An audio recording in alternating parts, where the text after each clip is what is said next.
12:35. Seguimos nosotros con más información. Nos está guardando en el contacto Alejandra Roldán, quien es presidenta del Consejo de Representantes de Villa Carlos Paz, porque vamos a hablar acerca de esta ordenanza aprobada ayer en el ámbito del cuerpo deliberativo en torno a el refugio nocturno y hogar de tránsito Cura Brochero. Se conocía en las últimas horas la información respecto de esta nueva ordenanza que iba a ser tratada y posteriormente aprobada, en las cuales se estaban requiriendo o se requería mayor información respecto del funcionamiento y de quienes transitan el refugio nocturno. Hay quienes los llaman controles, hay otros que los llaman información y otros sectores que han puesto otros calificativos respecto de esta situación puntual. Ya nos acompaña Alejandra Roldán, con quien vamos a conversar el tema. Alejandra, ¿cómo estás? Buen mediodía. Hola Paulo, buen mediodía, ¿cómo estás? Muy bien. Bueno, levantó mucho revuelo, mucha polémica en las últimas 24 horas este tema puntualmente. Parece que sí, recién estaba leyendo algunas notas que salieron en Ujú, algunos medios digitales. La verdad es que no teníamos previsto que levantara tanto ujú, revuelo, no es una ordenanza nueva, es una modificación a una ordenanza que está vigente desde el año 2007, desde septiembre del 2007, en donde se institucionaliza mediante una ordenanza a partir de un pedido que hace la entonces Comisión del Refugio Nocturno Cura Brochero de recibir un subsidio en forma permanente. En dicha ordenanza se establece que la rendición de cuentas se hará ante el Tribunal de Cuentas. sí. Esa ordenanza es la que nosotros modificamos, donde en la rendición de cuentas aparte le agregamos que remitan un listado con datos mínimos al área competente. Digo, es una información para que sea manejada por los equipos técnicos que disponen la Dirección de Desarrollo Social y Educación del municipio, a fin de trabajar esta problemática que vemos todos los días, que no es una problemática nuestra, que es una problemática nacional, que es una problemática mundial y que requiere un abordaje, entendemos nosotros, que más organizado y más integral para que se sostenga en el tiempo. Digo, cuando la Comisión del Refugio Nocturno en ese año 2007 presenta esta nota, argumenta la necesidad de pobladores y visitantes lo leo textual, que por diversos motivos tales como búsqueda de trabajo, atención de la salud, cuidado de familiares enfermos u otras contingencias, no tienen lugar donde pernoctar. Sabemos que la composición o las características de las personas que hoy transitan o están en situación de calle ha ido variando con el tiempo. Sí. Eso también nos interpela a todas las organizaciones de la sociedad civil, a los estados, municipal, provincial y nacional, a ir redefiniendo estrategias para abordar esta situación. Nosotros creíamos que era una cuestión menor y la queremos plasmar en una ordenanza para que no dependa de la voluntad del gobernante de turno, que se remita a este listado para poder trabajar integralmente, porque la misma persona que en teoría está alojada en el refugio nocturno Cura Brochero recibe asistencia del Estado. Y hay una necesidad real y concreta de no solo transparentar los recursos, sino diseñar estrategias que tengan un impacto significativo, no fragmentar, no superponer. Y no es algo que se nos ocurre a nosotros como paracaidistas, es algo que está funcionando en otros lugares. Nosotros hemos participado en diciembre en una capacitación que se realizó en Córdoba, organizada por la Universidad Nacional de Córdoba, el Colegio de Profesionales de Trabajo Social, la Arquidiócesis de Córdoba, la Municipalidad de Córdoba, donde queda de manifiesto la necesidad de cruzar datos. Es Bien. imprescindible, y más en una ciudad como la nuestra, que adquiere dimensiones particulares porque es turística. Entonces Ale, nosotros, respecto de eso de cruzar datos, ayer le escuchábamos a Alicia Barrigó sobre el tema y ella primero expresaba la sorpresa de esto. Segundo, decía que podrían haber sido convocados para charlarlo, como dando a entender que no era necesario plasmarlo en una ordenanza, que esos datos se podrían haber intercambiado sin esta instancia. Y tercero, plantea también ella la cuestión vinculada a que esos datos pueden tener un carácter privado porque en muchos casos las personas que están allí hasta pueden estar en conflicto con la justicia, hay personas que son víctimas de violencia de género y que el manejo, la manipulación de esos datos puede traer algún tipo de situaciones, no sé si de conflicto, pero sí que hay que tener mucho cuidado. Digo, ¿hubo diálogo antes? ¿Se charló esto? ¿Puede que haya un conflicto en que esos datos tengan que estar en manos del refugio y no del municipio? Digo, ¿cómo se analiza eso? Vamos por partes. Primero me sorprende que le sorprenda a Alicia Barrigón que le pidamos datos cuando se lo hemos requerido en innumerables oportunidades, Bien. digo. Y estoy hablando en el transcurso del tiempo, no te estoy hablando del año pasado, del ¿Y nunca se los anteaño. pasaron a los datos? Por ahí verbalmente, telefónicamente, se ha logrado coordinaciones. Yo quiero rescatar en esto primero la tarea y la vocación de servicio de todos los voluntarios del refugio nocturno.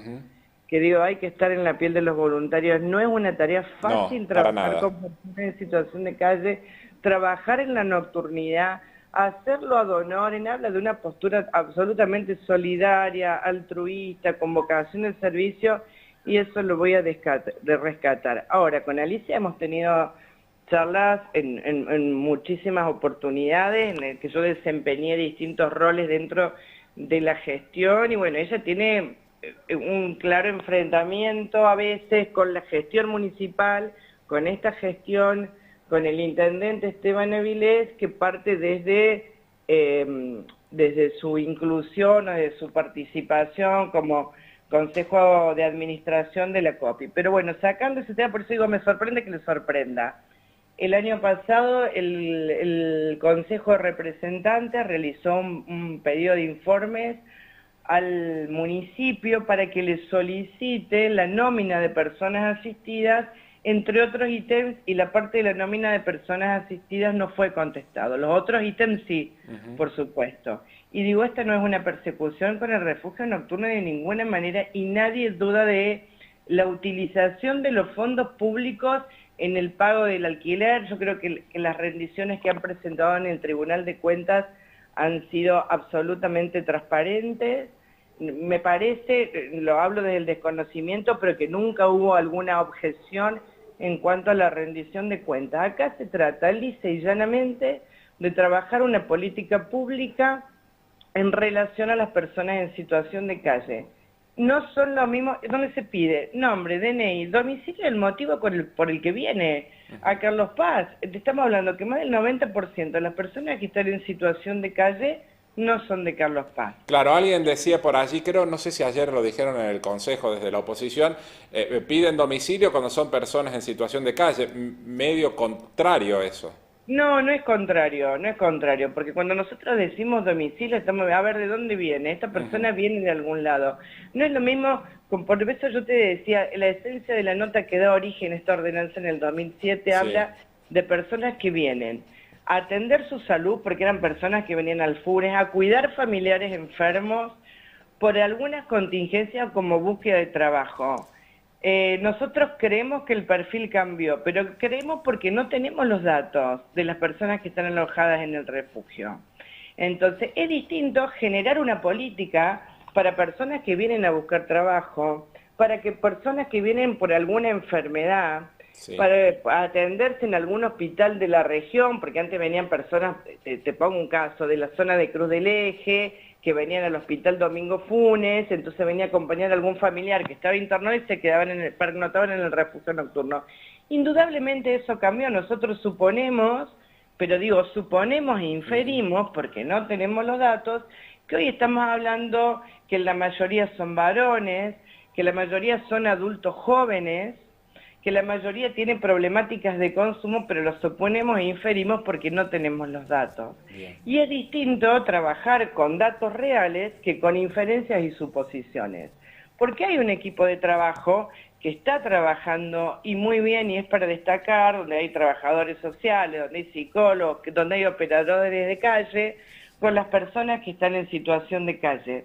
pero digo, lo que se le está solicitando al refugio no tiene que ver con la confidencialidad, no le estamos pidiendo si tiene antecedentes penales, si tiene antecedentes psiquiátricos, no, se le pide nombre, cuando hacemos referencia al domicilio de dónde viene, es distinto diseñar una política para, por ejemplo, personas que vienen del conurbano bonaerense, personas que vienen del norte de la misma provincia de Córdoba, personas que vienen de otros lugares. La realidad de Carlos Paz es que al ser una ciudad turística es muy atractiva, y digo, tenemos gente que, por ejemplo, que viene todos los años en determinada época y después se va a otro lugar, que es una de las características de las personas en situación de calle en ciudades turísticas, que es diferenciada a otras ciudades no turísticas. Bien. Entonces, Sí. Ale, sí. también otra de las cosas que se puso en cuestión es que esta ordenanza estipula que si no remiten estos datos, el municipio está en condiciones de dar de baja el subsidio que aporta mensualmente y que rinde, como bien decías vos, en el Tribunal de Cuentas la comisión. Y hay quienes entienden que esto fue un apriete. No, en realidad ese artículo está desde el año 2007. Si ellos no rinden, no sé, como a todas las organizaciones privadas que el municipio subsidia, todas las organizaciones privadas como esta asociación civil que el municipio subsidia, tienen que presentar una rendición de cuentas. Si no presentan la rendición de cuentas, no continúa el subsidio. Entonces ese es el mismo artículo, solo que al incorporarse que tienen que presentar un listado, y yo insisto, el listado va a la Secretaría de Desarrollo Humano, no es un listado público que se publica en una página web donde se violan los datos y la confidencialidad de las personas que están ahí alojadas. Es para hacer un trabajo articulado, profesional y conjunto para esta situación que yo insisto, y ahora lo hablo desde la profesión, desde el trabajo social es la más compleja y la más difícil de trabajar. Yo creo, Pablo, que tanto vos como la audiencia ven cómo crecen exponencialmente en todo el país y en todo el mundo. Totalmente. La situación de las personas en situación de calle. Aparte, También, esto lo digo en primera persona y conociéndote desde tantísimos años y tu actividad y lo que has desarrollado siempre desde ese punto de vista, me llamaría poderosamente la atención intentar que se estigmatice a alguien. Esto lo digo yo, ¿no? Conociéndote pero claramente, puntualmente. Pablo, por eso se tomó los recaudos de que lo maneje solo el área de desarrollo social. Hay una preocupación, y ahora también voy a hablar en primera persona, y yo lo hablaba ayer, inclusive lo hablé después de la sesión con concejales que dijeron barbaridades totalmente alejadas de la realidad, que es hasta una frustración profesional. Y lo vivimos, por eso digo, es importante, yo hablo de la capacitación que hicimos en diciembre, el taller que hicimos en la universidad, donde todos los equipos técnicos están altamente preocupados por la ineficacia de las políticas en relación a las personas en situación de calle. Y lo que estamos buscando son dos cuestiones. Uno, transparentar el destino de los fondos, y eso está bien como lo hacemos con todas las organizaciones que subsidia, insisto, el Estado municipal, pero sobre todo en lograr una política pública más eficaz. Una cuestión que fue para mí entender, por eso digo, yo soy la sorprendida por la repercusión que tuvo, una cuestión que para mí es meramente técnica, ¿no? Técnica y profesional, fue politizada de una manera inaudita. Ayer la verdad que nos hemos sorprendido en la sesión con las lecturas políticas o la construcción discursiva de unos relatos totalmente alejados de la realidad. Bien. El refugio nocturno tiene o tenía, eso ya lo desconozco, ellos hacen una ficha con carácter de declaración jurada donde le piden determinados datos que no se los estamos pidiendo, no le estamos pidiendo el ficha. Digo, en la ficha, esto no va a incrementar el trabajo que realizan las voluntarias y sigo destacando al Carlos Paz. Y digo voluntarias porque creo que la mayoría son mujeres, y que me disculpe si hay algún varón y que no lo estoy nombrando.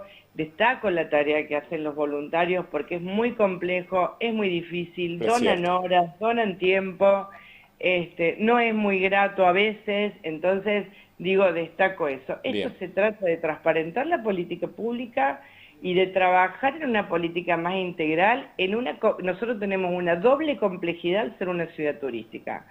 Si ciudades como Córdoba han incrementado exponencialmente las personas en situación de calle y otras ciudades también del interior de la provincia y del interior del país lo han incrementado, en nuestra ciudad es mucho más difícil, porque no tenés redes para trabajar, no tenés redes familiares, no tenés redes vecinales y barriales, es complejo por la movilidad de las personas que están en situación de calle, porque por ahí es el 1 a 1 el trabajo, es el 1 a 1, están 2 meses y se van, o están unos días y se van, entonces es muy complejo. Entonces contar con la mayor cantidad de datos, por ejemplo, viene Paulo Giachero, de San Francisco, DNI tanto, hablamos a la municipalidad, me pasan la ficha, hablamos a la municipalidad de San Francisco, che, ¿lo conocés a Paulo? Sí, mirá, Paulo tenía una problemática de adicción, la familia lo está buscando. Digo, ¿cuál es el problema en brindar esta información a los equipos técnicos? Bien. Bien, Me parece seguramente. que se Sí. politizó, no se sobredimensionó, se politizó intencionalmente. Ajá. ¿Quién lo Este, politizó? no, en el día de ayer hablaron todos los concejales, yo particularmente, el concejal Daniel Rivetti hizo unas Sí. apreciaciones totalmente, yo dividí ayer cuando hablábamos en la banca, dos cuestiones, algunos concejales que yo creo que hablaron desde el desconocimiento y otros concejales que hablaron desde la mala intención politizando esto. Yo quiero dejar claro, esta gestión no quiere cerrar el refugio nocturno, de ninguna manera quiere trabajar, no va en contra del refugio nocturno, que es una asociación civil que decide dónde estar, porque también no podemos negar, y ayer lo nombraba la concejal García Rognoni, la disconformidad de muchos vecinos que reclaman al municipio la situación que se generan por el emplazamiento que tiene el refugio nocturno. La elección del lugar es del refugio nocturno, de la Obvio. Asociación Civil Refugio Nocturno. Sí, La elección tampoco la podés patear a la gente y tirarla en un embudo, ¿no? Digo, Pero por supuesto, pero por supuesto, son sujetos de derecho, obviamente, y Pablo. son partes de la sociedad, le guste o le disguste a un montón de gente de Derecho paladar oscuro, digo, son parte de esta sociedad y hay que resolver la problemática también. totalmente, y son personas que son Así sujetos es. de derecho, que todos tienen, que la gran mayoría tiene problemática de consumo. Ujú. Pero bueno, la idea es poder trabajar de Bien. manera articulada, de manera mancomunada. A mí sí me sorprendió las repercusiones porque es una reglamentación de una ordenanza que está vigente hace 19 años, Pablo. Perfecto. Bien. Ale, gracias por este contacto. Ya No, estamos en el tramo final por del favor. programa, pero era bueno poder conversar contigo sobre Bueno, este tema, ¿eh? a Muchísimas gracias. disposición, Pablo, te mando un abrazo y un saludo a tu audiencia. Gracias, que tengas buena jornada, buen fin de semana. Igualmente. La licenciada Alejandra Roldán, presidenta del Consejo de Representantes.